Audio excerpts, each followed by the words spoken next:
Here we are in the bottom floor of the Sea Shrine, or the Temple of Anrak, or whatever you'd like to call it. I did successfully navigate the waterfall dungeon before this. There isn't really a boss video to present for that, just some nice treasure, including the ribbon and the defense sword.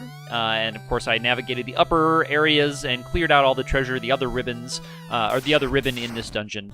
So here we are at Kraken. Thankfully the Zeus gauntlet got me through pretty well most of this dungeon without much trouble. Thankfully a lot of things are weak to lightning down here. Also the Thor hammer there helped me out because I did a little bit of looting of the other dungeons as well. The black shirt there, the black robe, was a nice pickup in the Sky Palace, which I visited briefly before I came down here to fight Kraken. Kraken's biggest threat is its physical attack. It has 800 hit points. It has 8 hits, and each hit has an accuracy of 90, so it is a major threat in its physical attacks. It does great damage on its hits. It has an attack of 50, so between 50 and 100 minus defense times up to 8.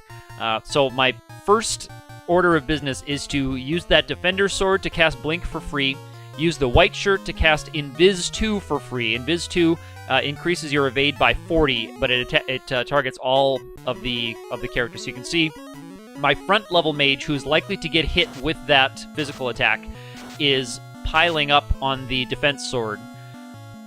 And then the third character with the white shirt is actually equipped. The white robe is actually equipped on that character. So that's nice.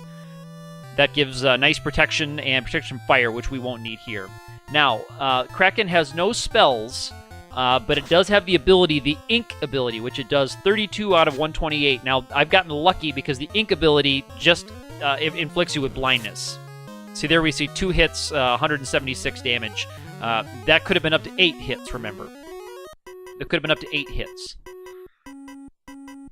So it would have been really ugly. Now, Kraken here is weak to lightning, so the gauntlets, the Zeus gauntlet and the Thor hammer, is going to do a lot more damage. It resists fire, and it also resists earth, so the black shirt, which casts Ice 2, is just doing normal damage to it. It's not resisting, and its magic, it's getting nice damage from my magic items, so we're not really in much danger here.